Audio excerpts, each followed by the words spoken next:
El olor a salitre y a tierra húmeda lo impregnaba todo. En Muxía, el otoño se aferraba a las piedras grises de las casas y desdibujaba los contornos del paisaje con una neblina persistente que ascendía desde el Atlántico. Elena inhaló profundamente desde el alféizar de su ventana, sintiendo el aire frío en sus pulmones. Era un aire limpio, salvaje, tan distinto al viciado ambiente de la ciudad que había dejado atrás hacía casi un año. Aquí, entre los acantilados batidos por el oleaje furioso y el silencio solo roto por las gaviotas y las campanas lejanas, buscaba reconstruir los fragmentos de su vida. Un divorcio conflictivo, una batalla legal extenuante y la sombra constante de un exmarido cuya manipulación psicológica la había vaciado por dentro, la habían empujado a buscar refugio en este rincón olvidado de la Costa da Morte. Paz, estabilidad, autonomía. Eso era todo lo que anhelaba. Su mirada se perdió en el grisáceo vaivén del mar. A sus 42 años sentía el cansancio acumulado en los huesos, pero también una incipiente determinación en el fondo de sus ojos claros. Vestía de forma sencilla, casi buscando la invisibilidad, como si temiera atraer una atención no deseada. Un discreto tic nervioso, el jugueteo casi inconsciente con el pequeño colgante de plata que llevaba al cuello, delataba la ansiedad que aún vibraba bajo su piel. No habría llegado hasta aquí sin Ricardo. Ricardo Vilar, el hombre que parecía ser el pilar de aquella pequeña comunidad. Dueño de una discreta pero elegante galería de arte en el centro del pueblo, una figura respetada, culta, de sonrisa amable y mirada cálida, que la había acogido casi desde el primer día. Él le había encontrado esta casita de piedra, algo apartada del núcleo principal, con vistas al mar embravecido. Él la había presentado a la panadera, al dueño del único bar concurrido, facilitando su aterrizaje en un lugar donde ser forasteira podía significar un aislamiento prolongado. Elena sentía hacia él una gratitud inmensa, una dependencia que, aunque intentaba controlar, se había ido tejiendo con cada gesto amable, con cada consejo ofrecido. Era casi una figura paternal, un mentor inesperado en su búsqueda de un nuevo comienzo. Esa tarde, mientras ordenaba una caja con algunas pertenencias que Ricardo le había guardado amablemente en su almacén mientras acondicionaban la casa, sus dedos tropezaron con algo pequeño y áspero al tacto. Lo sacó a la luz. Era una pequeña talla de madera, un pájaro estilizado, con las alas a medio desplegar. Elena sintió un escalofrío recorrerle la espalda. Reconoció la veta irregular de la madera de olivo, el estilo inconfundible del trazo.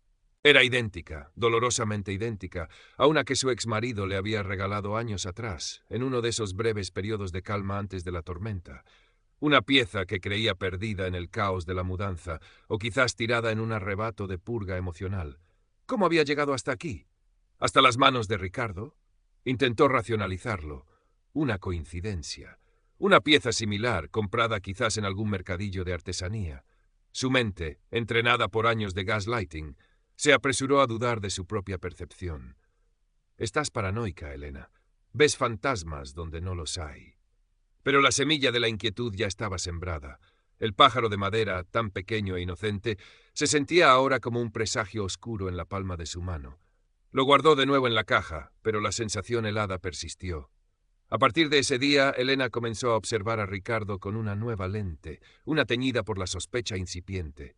Notó cosas que antes, cegada por la gratitud, había pasado por alto. La forma en que él parecía saber siempre sus horarios, apareciendo casualmente en la tienda de comestibles justo cuando ella salía, o acercándose a su mesa en el bar con una sonrisa que ahora le parecía un poco forzada. Las llamadas frecuentes, siempre bajo el pretexto de asegurarse de que estaba bien. ¿Necesitas algo, Elena? ¿Seguro que no te sientes sola en esa casa tan apartada? Un día, mientras tomaba un café en el bar del puerto, mencionó casualmente que había pensado apuntarse a un taller de cerámica que organizaba una asociación cultural en el pueblo vecino. La reacción de Ricardo fue sutil, pero Elena la captó. Una leve tensión en su mandíbula, un brillo fugaz de desaprobación en sus ojos antes de que la máscara amable volviera a su sitio. «Oh, cerámica. ¿Estás segura, Elena? Con lo ocupada que estás intentando adaptarte. Además, esa gente del pueblo de al lado, no sé, no son como nosotros. Quizás deberías centrarte en cosas más tranquilas por ahora». Lo dijo con tono protector, pero Elena sintió una punzada de control. ¿Por qué no querría él que ampliara su círculo, que encontrara intereses propios? La duda crecía, alimentada por pequeños incidentes. Un comentario pasivo-agresivo sobre una amiga que la llamó desde Madrid. De verdad, esa mujer te entiende. Vuestra vida ahora es tan diferente. La insistencia en acompañarla a hacer recados que ella podía hacer perfectamente sola. La forma en que, a veces, al hablar de su pasado, él parecía minimizar sutilmente el abuso que había sufrido, sugiriendo que quizás ella había malinterpretado algunas cosas o era demasiado sensible. Era un eco fantasmal de las tácticas de su exmarido y la hacía sentir atrapada en una red invisible. Fue entonces cuando tuvo una conversación más larga con Martín. Martín Otero, el pescador de rostro curtido por el sol y el viento, hombre de pocas palabras que solía ver remendando sus redes en el muelle. Siempre la observaba con una curiosidad tranquila, casi evaluadora, desde la distancia. Un día, coincidiendo cerca de los secaderos de Congrio, él rompió su habitual reserva. «Parece que don Ricardo a ten moi protexida», comentó Martín, con un deje de retranca gallega en su voz grave, mientras sus hábiles manos seguían trabajando en la red. No era una pregunta, sino una afirmación cargada de significado. Elena se tensó ligeramente. «¿Perdón?» Martín levantó la vista. Sus ojos azules, claros como el cielo después de la tormenta, fijos en los de ella. «Digo que a coida moito, case coma se fose algo, seu, casi como si fuese algo suyo». La palabra resonó en el aire cargado de olor a mar. «Ha sido muy amable conmigo, Martín. Me ayudó mucho cuando llegué», respondió Elena, intentando mantener un tono neutro. Martín asintió lentamente, sin dejar de mirarla. «Ricardo sempre foi así. Encántalle axudar, sobre todo cando a xente depende del». «Le encanta ayudar, sobre todo cuando la gente depende de él». Hizo una pausa, como sopesando sus palabras. «Pero ollo, Elena, non todo o que loce é ouro nesta vida». «Ojo, Elena, no todo lo que brilla es oro en esta vida», no dijo más. Volvió a concentrarse en su red, pero sus palabras parcas y directas golpearon a Elena con la fuerza de una revelación. No era una acusación directa, pero sí una advertencia clara, una validación externa a las sospechas que ella misma intentaba acallar. Martín, un hombre del lugar, alguien que seguramente conocía a Ricardo desde hacía años, veía algo que no le gustaba. La sensación de aislamiento de Elena se agudizó, pero también sintió una chispa de determinación. No estaba loca. Algo no iba bien. Decidió poner a prueba sus sospechas. Empezó a ser deliberadamente más esquiva, a rechazar educadamente algunas de las ofertas de ayuda de Ricardo, a buscar excusas para no coincidir con él. Mencionó que estaba pensando en hacer una pequeña escapada a Santiago de Compostela para visitar a una prima lejana. Observó su reacción. La sonrisa de Ricardo se tensó visiblemente. ¿Santiago? ¿Ahora? ¿Con el tiempo que empieza a hacer? ¿No crees que es mejor esperar? Además, ¿quién cuidará de la casa? Podría pasar cualquier cosa, argumentó él, su tono falsamente preocupado. Estaré bien, Ricardo. Solo son un par de días, y la casa es sólida, respondió Elena, esforzándose por sonar firme. Déjame que te consiga un buen hotel, al menos. Conozco uno excelente, muy seguro, insistió él. Gracias, Ricardo, pero ya me encargo yo, cortó Elena, sintiendo cómo la red invisible se tensaba a su alrededor. Ricardo percibió el cambio. La gratitud dócil de Elena estaba siendo reemplazada por una cautela distante, y eso no le gustó. Su fachada empezó a resquebrajarse con más frecuencia. Un día, al volver a casa antes de lo previsto, creyó ver su coche aparcado brevemente al final del camino de acceso a su casa, arrancando rápidamente al verla llegar. Otro día, encontró un libro que estaba leyendo ligeramente movido de sitio sobre la mesilla de noche. Pequeños detalles, quizás insignificantes por separado, pero que juntos dibujaban un patrón inquietante de vigilancia y control. El miedo empezó a ser una presencia constante, un nudo frío en el estómago. Empezó a cerrar las contraventanas con más cuidado por la noche, a comprobar 2 veces la cerradura. Guardó el pequeño pájaro de madera en el fondo de un cajón, como si quisiera enterrar la prueba de su creciente terror. Se sentía cada vez más aislada. La amabilidad inicial de Ricardo se había transformado en una presencia opresiva, asfixiante. Necesitaba escapar, pero ¿cómo? ¿Y a dónde iría? La idea de empezar de cero otra vez, sin apoyos, era aterradora. Pero quedarse allí, bajo la sombra cada vez más oscura de Ricardo, era impensable. Comenzó a planear en secreto. Buscó información sobre alquileres en otras zonas de Galicia, consultó horarios de autobuses. Lo hizo a escondidas, borrando el historial de su navegador, sintiéndose como una fugitiva en su propia vida. Cada llamada de Ricardo, cada encuentro casual, la llenaba de una ansiedad paralizante. Sabía que él la observaba, que cualquier movimiento en falso podría alertarlo.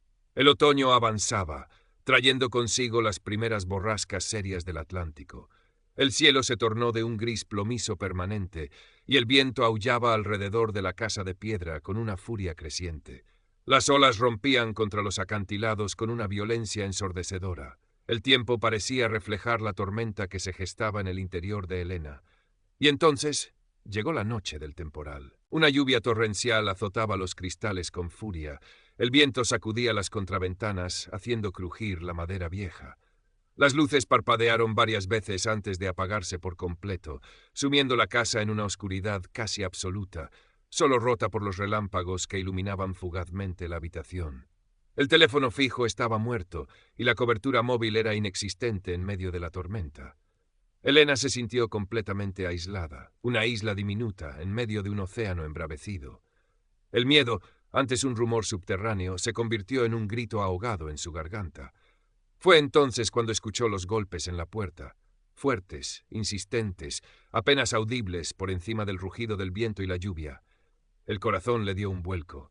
Sabía quién era incluso antes de acercarse a la mirilla, que la lluvia golpeaba con fuerza. La silueta de Ricardo, recortada contra la furia del exterior, iluminada por un relámpago momentáneo. «Helena, Helena, abre, soy yo, Ricardo. He venido a ver si estabas bien con esta tormenta». Su voz sonaba falsamente preocupada, pero había un matiz de urgencia, de autoridad que heló la sangre de Helena. Dudó.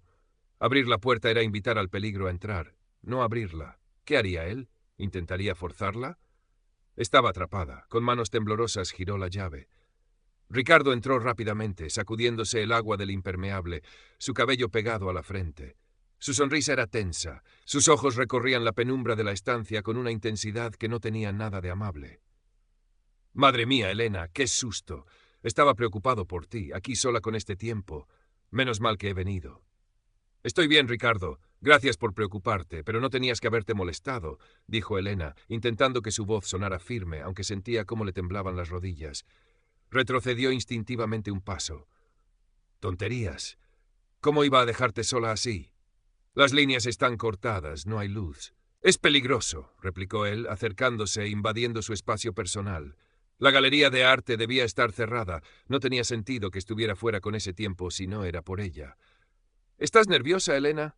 Te noto extraña últimamente». «Es solo la tormenta», mintió ella, buscando una vía de escape con la mirada. La puerta trasera, la que daba al pequeño patio. Ricardo pareció leer su mente. Se interpuso sutilmente entre ella y la puerta. «Has estado muy distante, Helena, evitándome. ¿He hecho algo que te molestara?» Su tono era suave, casi herido, pero sus ojos eran fríos, calculadores. El clásico patrón de manipulación, hacerse la víctima. «No, Ricardo, es solo que necesito mi espacio. Agradezco tu ayuda, de verdad, pero tengo que aprender a valerme por mí misma aquí», intentó razonar Helena, aunque sabía que era inútil. La máscara de Ricardo se deslizó por completo. Su rostro se endureció, la amabilidad evaporada. «Espacio. Siempre necesitas espacio. ¿No entiendes que solo intento protegerte? Este lugar, tú, eres frágil, Helena. Necesitas a alguien que te cuide, alguien como yo». Dio otro paso hacia ella. «Te saqué de tu miseria. Te di un hogar, una oportunidad, y así me lo pagas con desconfianza, con secretos». El miedo se transformó en una oleada de adrenalina. «No te debo nada, Ricardo, y no soy frágil», gritó Helena, su voz temblando de rabia y terror. Intentó esquivarlo para llegar a la puerta trasera. Él la agarró del brazo, su mano como un cepo de acero. «No vas a ninguna parte, Helena. Tenemos que hablar, aclarar las cosas». Su rostro estaba muy cerca. Su aliento olía a humedad y a algo más, algo rancio y peligroso. «Tú eres mía. Yo te encontré. Yo te salvé».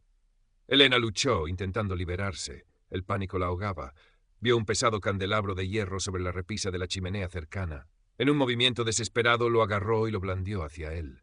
Ricardo retrocedió, sorprendido por su resistencia, soltándola momentáneamente. Helena aprovechó para correr hacia la puerta trasera. Consiguió abrirla y salió al patio azotado por la lluvia y el viento. La oscuridad era casi total. Resbaló en las losas mojadas, pero siguió corriendo, sin rumbo, hacia el pequeño sendero que bordeaba el acantilado. Ricardo salió tras ella, su silueta recortada contra la luz tenue que escapaba de la casa. Elena, vuelve aquí. No seas estúpida. El viento aullaba, la lluvia la cegaba. Tropezó de nuevo, cayendo sobre la hierba empapada. Ricardo estaba casi sobre ella. Elena cerró los ojos, esperando el impacto. Pero entonces un haz de luz potente barrió la oscuridad, enfocando directamente a Ricardo. Una voz grave resonó por encima del estruendo del temporal. Vilar! ¿Qué carallo fas ahí? Era Martín. Había aparecido de la nada, con un impermeable grueso y una linterna potente en la mano. Su presencia inesperada hizo que Ricardo se detuviera en seco, descolocado. «Martín, ¿qué haces tú aquí?», balbuceó Ricardo, intentando recomponer su fachada. «Vin ver se a señora estaba ben coa tormenta. Parece que ti tamén tiveches a mesma idea», respondió Martín, su tono neutro, pero su mirada fija y dura sobre Ricardo.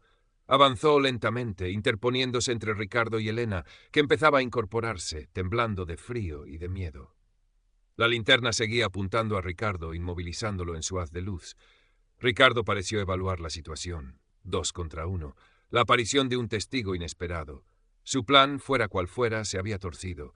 Dio un paso atrás, levantando las manos en un gesto de falsa inocencia. Solo intentaba ayudar a Elena. Tropezó y se cayó. Martín no respondió. Su silencio era más elocuente que cualquier palabra. Ayudó a Elena a ponerse en pie. «¿Estás bien?», le preguntó en voz baja. Elena asintió, incapaz de hablar, aferrándose al brazo de Martín como a un ancla en medio del mar embravecido. Ricardo, viendo que había perdido el control de la situación, murmuró algo sobre ir a buscar ayuda y se dio la vuelta, desapareciendo rápidamente en la oscuridad hacia el pueblo. La tormenta empezó a amainar lentamente al amanecer. El viento perdió fuerza. La lluvia se convirtió en una llovizna fina. El mar seguía rugiendo, pero con menos furia. Martín había ayudado a Elena a volver a la casa, a encender unas velas, a asegurar la puerta. No hicieron muchas preguntas. El silencio estaba cargado de entendimiento. A la mañana siguiente, con la primera luz grisácea filtrándose por las ventanas, Martín acompañó a Elena al cuartel de la Guardia Civil. Elena contó su historia, con voz temblorosa pero firme. Habló del pájaro de madera, del control creciente, de la confrontación durante la tormenta. Martín corroboró su relato, describiendo la escena que había encontrado. La denuncia quedó registrada. La noticia corrió como la pólvora por el pequeño pueblo. Ricardo Vilar, el hombre culto y respetado, acusado de acoso y amenazas. Al principio hubo incredulidad, susurros en el bar, miradas de reojo. Pero la historia de Elena, apoyada por la presencia silenciosa pero sólida de Martín, empezó a calar. Quizás otras mujeres recordaron entonces comentarios incómodos, miradas insistentes, una sensación de invasión que habían ignorado en su momento. La fachada de respetabilidad de Ricardo empezó a agrietarse, a desmoronarse bajo el peso del escrutinio público. No hubo un juicio espectacular. Ricardo, enfrentado a la denuncia y al creciente ostracismo social, desapareció del pueblo unas semanas después. Su galería de arte cerró, su nombre se convirtió en un murmullo incómodo. Para un hombre como él, cuya identidad se basaba en la admiración y el control sobre los demás, la caída social fue quizás el castigo más devastador. Pasaron los meses. Llegó la primavera, tímida al principio, luego estallando en colores sobre los acantilados. Elena decidió quedarse en Muxía. La experiencia la había marcado, la cicatriz seguiría ahí, un recordatorio constante de la fragilidad de la confianza y de la oscuridad que puede esconderse tras la máscara más amable. Pero también había descubierto una fuerza interior que no sabía que poseía. Había enfrentado su miedo, había confiado en su instinto y había sobrevivido. Reabrió las contraventanas de su casa de piedra, dejando que la luz del sol inundara las habitaciones. Empezó a trabajar en el pequeño jardín